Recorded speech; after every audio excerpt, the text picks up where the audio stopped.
America is home to 33 million small businesses, the beating heart of communities across the country. And proof that the American dream is still alive. This is a show about those dreamers and doers and the communities they serve. Their real life stories. Their struggles and successes. Their grit, determination, and passion. And the people who fight to keep their American dream alive. I'm Alfredo Ortiz. I'm Elaine Parker. And it's time for another episode of Main Street Matters, America's small business megaphone. Hi, and welcome to another episode of Main Street Matters, America's small business megaphone. I'm Elaine Parker, the president of the Job Creators Network Foundation. And I'm Toni Angelini, Senior Vice President of Advocacy and Operations for Job Creators Network. You can subscribe to the show at salempodcastnetwork.com or wherever you get your podcasts from. Today, we are very excited to be joined by longtime friend and partner to Job Creators Network, Gary James. Gary's the president of Dynalab, which is a small manufacturer based in Reynoldsburg, Ohio. Gary, welcome to the show. Thanks so much for joining us. Thank you. Appreciate the opportunity to be here. Absolutely. So I was very excited to talk to you about this op-ed that you had in the Columbus Dispatch on October 1st. And it was a direct request to your your U.S. Senator, Senator Sherrod Brown. And it has to do with a law that a lot of people don't know anything about. And it's really important because of the consequences of not following it is jail time, or could be jail time. It's called the Corporate Transparency Act. And it was passed in 2021. And it basically requires businesses to divulge personal information, which seems kind of innocuous in and of itself. Personal information about your owners and things like that. But the problem is that, if you don't want to divulge that information, you have to. You don't have a choice. And you could be fined if you don't follow the law. And the other interesting thing that I found about it is who it targets. This isn't about large companies at all. This is about the little guys, the true Main Street businesses that we talk to. They employ fewer than 21 workers and take in less than $5 million in revenue per year. So you're talking about little restaurants and gyms and the dry cleaner, those really scary business people out there. Tell us about that and what you're asking Senator Brown to do. Well, Elaine, as you mentioned, this is targeting small business. The Corporate Transparency Act name obviously implies large corporation type entities, and we have small corporations as well, but we know what the general thought is by the public that corporations are large entities, and that's, not always so. And as you well pointed out, it targets those that have less than 21 workers and less than 5 million in revenue, which is basically targeting the lower end. The government already has pretty much all of this information. They have it available through the corporate or the banking laws, the regulations, the money tracking things that they have in place. And now they're putting a burden on small business in such a way, and as you well pointed out, with steep fines and even jail time.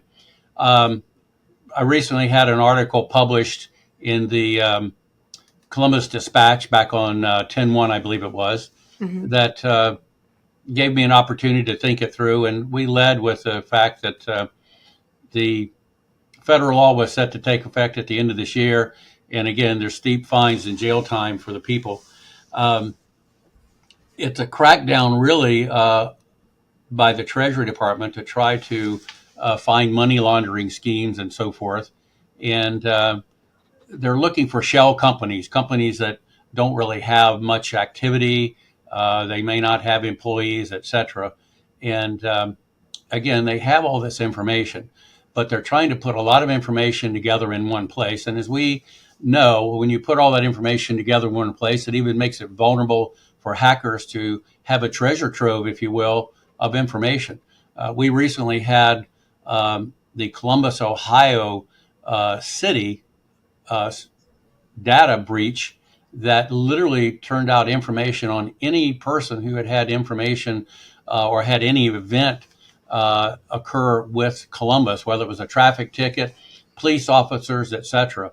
All of that information was made available on the dark web, and this just gives an opportunity for the same thing to happen. So from that standpoint, it's pretty onerous. But I look at it as the government having an overreach. They're attempting to use, if you will, a sledgehammer to accomplish what they really already have information on. But it's going to penalize these business owners because of its inadequacies. And the government already has, as I said, a flow of money control through the banks and so forth. The Patriot Act was one of them from years ago that gave them activity and opportunities to get at data. And there's already been a challenge to this law in the courts. Alabama District Court recently ruled against the federal government, the Biden administration Treasury. And as a result of that ruling, a particular group of people that filed under part of an organization, actually here in Ohio, there was the National Small Business United is the entity, which is an Ohio entity, but there were thousands of members of that group, and now they're exempt from having to do anything under this act on the first of the year, whereas now the people that were not part of that will have to abide by the January 1 ruling to get it started. So that in itself, setting up two different groups, is a real problem. But there are just so many elements of it are government overreach. And as I've looked at it in the past, the government is pretty inefficient in doing much of anything. And it's ironic that they take on this Herculean task the way they are, because their inefficiency is exactly what small business must do to succeed.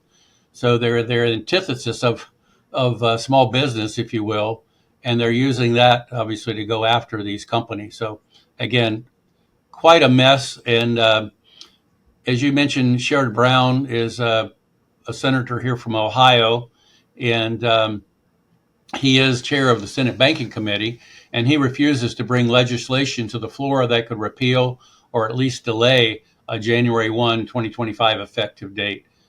He's not a friend of business, and I might add that we're working hard in Ohio to elect a businessman to his position this November, a fellow by the name of Bernie Moreno, and we think that that will help out in some way. But getting Brown out, he's been a Biden supporter almost 100% of the time.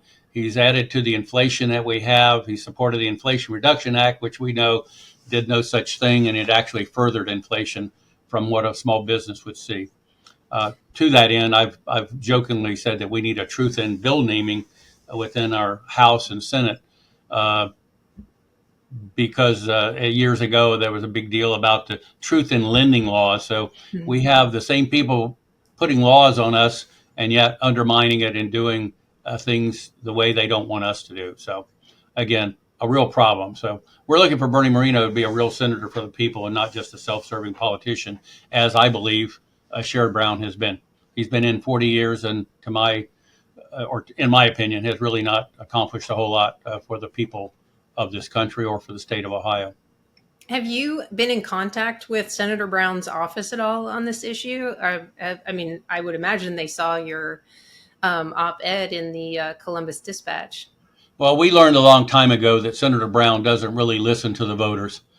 He does what he wants to do, and that's why we're working so hard to get him replaced with Bernie Moreno, a business person who understands what the people of the country need. I'd say he's right up in there with the Trump campaign and in terms of support. And I think he'll go a long way to helping the state of Ohio and the small business owner here in the state of Ohio. Back to the Corporate Transparency Act for a moment, just out of curiosity, outside of the research that you know have done to look into your op-ed and everything that's going on, Have you been notified by the federal government that you need to comply with this Corporate Transparency Act? And the reason I'm asking is because, uh, unfortunately, my husband and I own three small businesses in the hospitality business in New Jersey, and I asked him in preparation for this interview if he had, received anything, and we haven't gotten a word about it. So I'm just curious if you've received No, notice. we've seen nothing about it coming out of the federal government, which is not atypical, in my opinion, of laws that are passed and so forth. Obviously, the Internal Revenue Service sends out things that they have to send out to the millions of people here in the country, regarding taxes and what have you. But usually, the law changes don't really come into effect in terms of a notification. You're just expected to do it. Um, but we've seen nothing here. And I have two gentlemen working in our office. We've been very fortunate over the years to be blessed in many ways, and actually have tax attorneys on our staff, not so much for the legal side of it, but for their tax element and how to best run our company, keep ourselves clear of any legal violations, which we've been able to do. We've been very fortunate in that over the years. And you have to use the system the way it was set up. And most people just roll over and pay up when they don't really have to. And it's tough to survive that way. It's hard enough to survive with the small margins that we have in many cases anyway. So you've got to make the most of what opportunities are there, and we've been able to do that. But through my people that I'm referring to here that work with us, they've seen nothing as well. Obviously, the professional organizations have put things out, whether they're attorneys or CPAs or whatever. Those professional organizations are notifying the people, so they're doing the job of the government, if you will. It's I guess it's good. It's good job security for tax attorneys, but it's unfortunate that you have to actually employ them, which I would imagine a tax attorney is outside the scope of your what your business does on a day-to-day basis. What other adjustments have you had to make, whether it be with staffing or outside, contractors, purely to get through the bureaucratic red tape of being a small business owner? Well, having professionals on staff has made my life easier, obviously from an informational standpoint, and then effectively completing our records to the government and so forth, or to our vendors. We have a variety of things that have to be filed, the W-9s that we have to have on file from the companies that we're paying, et cetera, and having all of their data. So they stay on top of it. And for the small business owner that doesn't have this help, I feel for them, because it's a real burden, and it's difficult enough to run the business and whatever you're involved in day to day and meet the needs of your customers. And when you have these things thrown on top of it, it just eats up the time that you really don't have. So it's just a terrible situation. In my opinion, our government is the worst problem that our society has, is what we've allowed to be created. And this is just an example of that type of thing that's coming through to further hold back the competitiveness of the U.S. companies, small business or large for that matter. Yeah, exactly. What was Reagan saying? I'm from the government and I'm here to help, are the scariest words in the English language. Just for our viewers to know, we do national polling of small business owners, and we polled to see who actually knows about this law. And only about 30% of small businesses actually even know that they have to comply with this law. So it's pretty scary that it's coming. It's pretty scary what the consequences are, who's targeted, and how few people know about it. So only time will tell. We'll have to see what happens. Elections, can change everything. So hopefully we see the changes we need to protect some of these small business owners. Well, Elaine, if I might add something to your comment there, there's a 30-day window to report changes. If you think about a small company, a manager leaves, and maybe they were on the list and their information had been reported, and someone has to quickly appoint a manager to keep the business running, to help out in some way. Well, they've only got 30 days from that time to get all of the information into the government. And again, at a very critical time when you've lost an employee, someone who's very critical to the business and keeping it running, and now you're using someone who hasn't been in that position and you're trying to work with them to keep the business running. It's a difficult thing. And I think that 30-day window is woefully inadequate, as the whole law is, as far as I'm concerned. But to put a 30-day window on it and then put penalties and jail time and things on top of that with that 30-day window is just something that our government should never have done. Yeah, exactly. Well, I want to switch gears a little bit because you are pretty involved in politics in your state, so much so that you held a pretty exciting event yesterday at your business, and you had Senator J.D. Vance and Vice Presidential hopeful at a roundtable. Tell us. It was not at our business. I might correct that. No, okay. it was actually held here in the Columbus, Ohio area. There was a Okay. roundtable with Senator Vance and an opportunity for people to speak. We had several of our government officials in. I know our Lieutenant Governor was there, as well as Bernie Moreno, who's running for Senate, and some others. But again, having JD in, as an Ohio senator, he's got his roots here. He grew up in Middletown, Ohio, a small community. And of course, many people have probably either read his book, Hillbilly Elegy, or seen the movie by the same name. And it kind of chronicles, what he's come from. And he is typically the opportunist that you see, or the opportunity that you see people in the United States having to come from some particular level to a higher level and to be recognized. A very smart, sharp individual. I look forward to having him as a vice president of this United States, and him be working with Donald Trump as the president. What were some of the issues that were discussed at the roundtable? Well, many of the things that, of course, come up are the taxes and what's ahead. There were tax policies put in place by the Trump administration that are going to be expiring.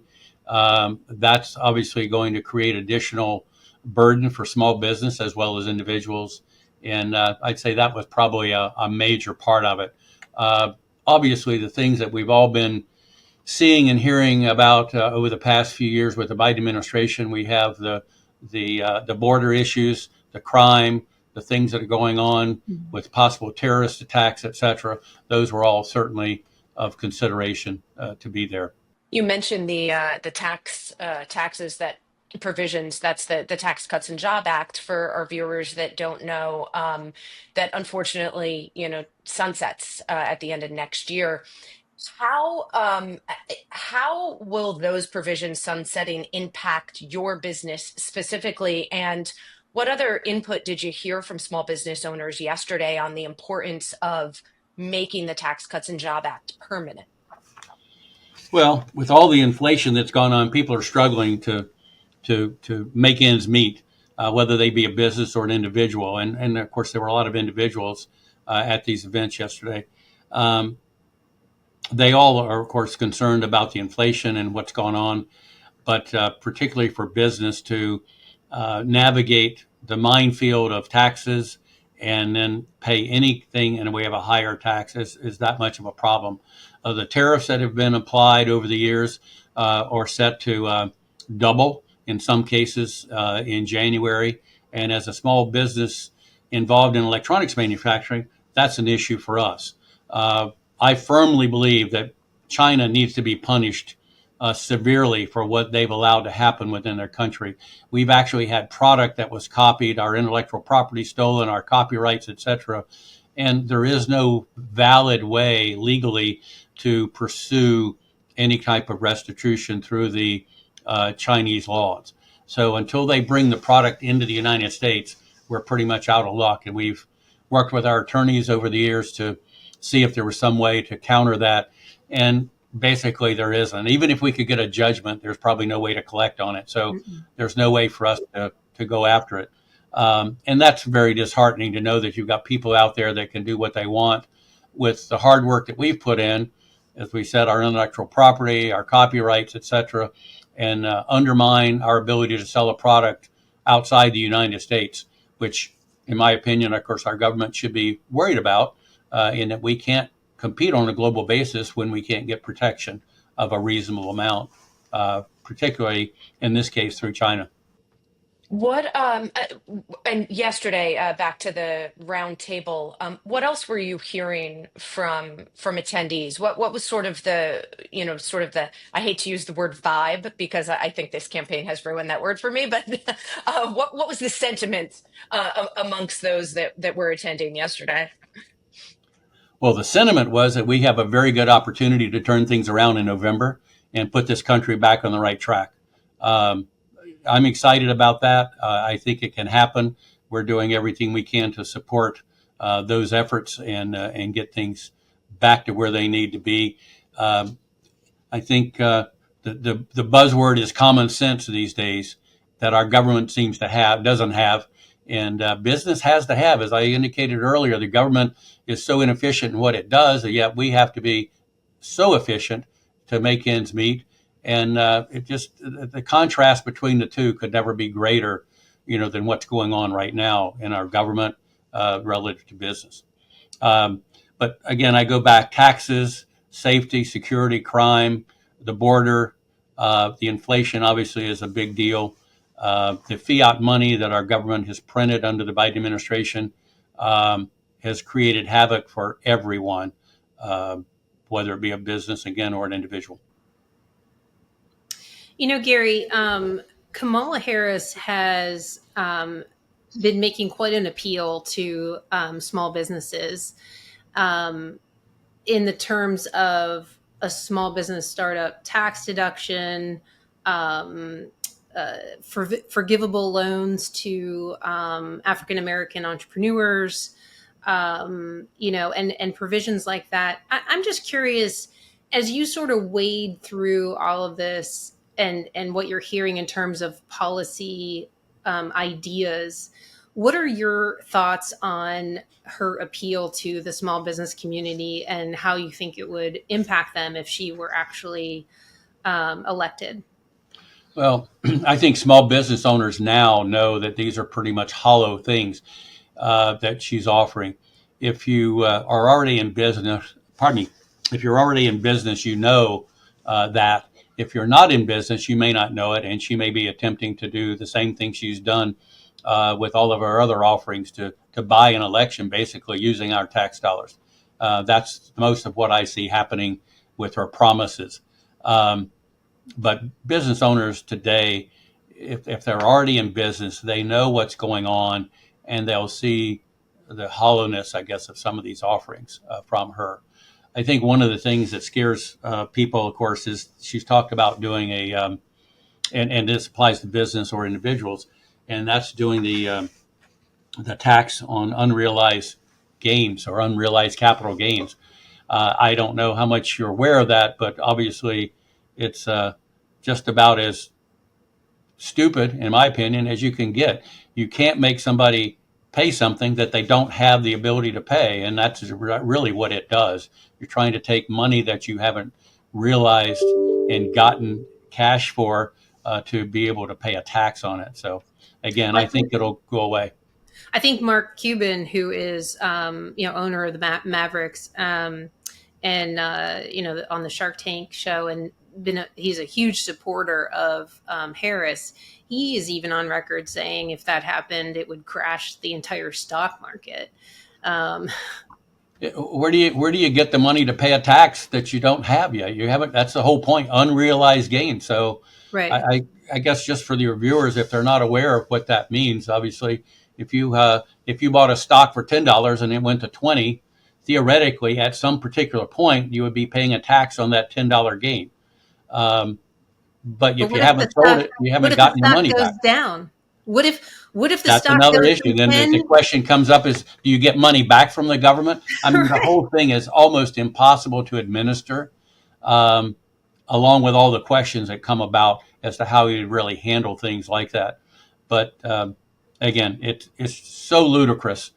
And again, it's somebody who doesn't have an understanding of business, whether it be personal business or a corporate entity. Again, corporations are constantly borrowing money to further their business, to put in more stock into their inventories to be able to sell it, grow it faster than they might otherwise do, and have to wait on receivables and payments to come in. That's what the borrowing gets ahead of. And you're basically saying, well, as your values go up, you're going to pay us, but we're already borrowing in many cases to keep those things there in the first place. So again, it's just ludicrous, in my opinion, to even think about having something like that. Well, Gary, I'm so glad that you took the time to join us today and talk about the Corporate Transparency Act. I hope Senator Brown hears you. I hope he hears all the other calls, because it is really important that we don't put our Main Street small business owners in jail for something like that, something that they don't even know about. It's tough enough to run the business from the business, and certainly from jail wouldn't work very well. Exactly. That is a great point to make too. So, well, thank you so much again for joining us. Thank you all for taking the time to tune in to Main Street Matters. Main Street Matters is part of the Salem Podcast, and new episodes debut every Wednesday and Friday. You can subscribe to the show at salempodcastnetwork.com or wherever you get your podcasts from. And we'll be back soon with another episode.